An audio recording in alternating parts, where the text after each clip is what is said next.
రక్షకుడును మన ప్రభువైన యేసుక్రీస్తు నామములో మీ అందరికీ హృదయపూర్వక వందనములు. ఈరోజు దేవుని వాగ్దానము యెషయా గ్రంథము 45వ అధ్యాయము 23వ వచనము.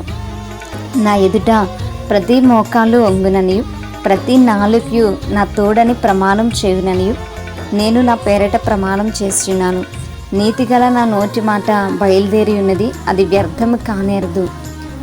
మరి మనము కనుక ఇక్కడ చూస్తే భూప్రపంచంలో ఉన్న ప్రతి ఒక్క మనుషులు కూడా, ప్రతి ఒక్క జాతి, ప్రతి ఒక్క కులము, ప్రతి ఒక్క మతము, ప్రతి ఒక్కరు కూడా దేవుని నామంలో మోకరించవలసినటువంటి వారే ఉన్నారు.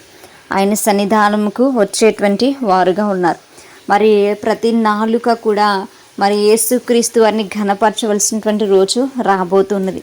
ప్రతి మోకాళ్ళు కూడా ఆయన సన్నిధానంలో వంగేటువంటి రోజు రాబోతుంది. మరి అటువంటి రోజు మరి ఆయన మనకు అనుగ్రహించబోతూ ఉన్నాడు. కాబట్టి మనకిస్తున్నటువంటి సమయంలో మనం కూడా ఆయన నామమును మరి ఘనపరిచేటువంటి వారముగా, మన నాలుకతో ఆయన స్తుతించేటువంటి వారముగా ఉండాలి. మనము ఆయన సన్నిధానంలో మోకరించేటువంటి వారముగా మనం ఉండాలి.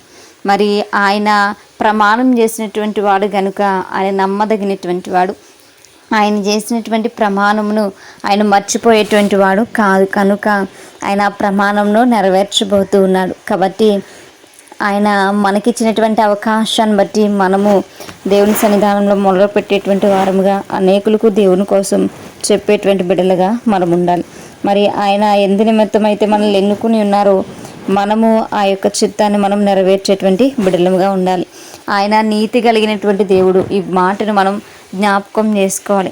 మరి ఆయన నీతి కలిగినటువంటి మాటలు బోధించినటువంటి వాడు కనుక ఆయన తన యొక్క నీతిని ఎల్లప్పుడూ కూడా మరి మన పైన ఉంచుతూ ఉన్నాడు. ఆయన నీతిని మరి మర్చిపోయేటువంటి దేవుడు కానీ, లేదంటే ఆ నీతిపరుడు కానీ మాత్రం కూడా కాదు. కనుక తన యొక్క పునరుద్ధానం వల్ల మనల్ని నీతిమంతుగా మార్చున్నాడు. కనుక తన మాటను ఆయన నెరవేరుస్తాడు అనేటువంటి విషయాన్ని మనం జ్ఞాపకం చేసుకుంటూ మనము మరి ఆయన మనకు సెలవిచ్చినటువంటి మాటలపై ఆధారపడతాం.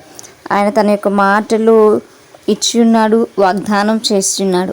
ఆ మాటలు ఎన్నడూ కూడా తప్పిపోవు, అవి ఎప్పుడు కూడా వ్యర్థం కావు. వాటిని ఆయన ఖచ్చితంగా నెరవేర్చేటువంటి దేవుడు. కనుక మనము ఆ మాటలను బట్టి మనం ఆయన స్తుతించుతాం. ఆ మాటలను బట్టి ఆయన మనం ఘనపరచుదాం.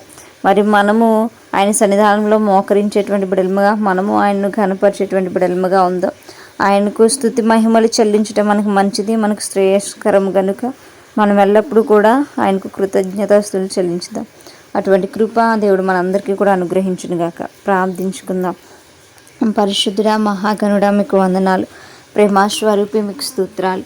అయితేనే మమ్మల్ని నడిపించినందుకు మీకు వందనాలు. ఆయన తన ప్రతి ఒక్క మోకాలు నీ సన్నిధానంలో ఉంగాలి, ప్రతి నాలుక నేను స్తుతించాలి.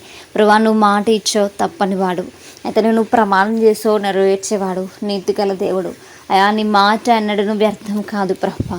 అయితే వాటిని మేము జ్ఞాపకం చేసుకుంటూ ఎల్లప్పుడూ నీ సన్నిధానంలో ఉండుటకుని సహాయం దయచేయమని ప్రార్థన దయచేసి మీ పాద సన్నిధి చేర్చుకోమని యేసయ్య అతి పరిశుద్ధ నామములో అతి మిక్కిలి వినయముగా బ్రతిమలాడి వేడుకుని పొంది ఉంటున్నాము మా ప్రియ పరలోకపు మా కన్న తండ్రి. Praise the Lord everyone. May God bless you all.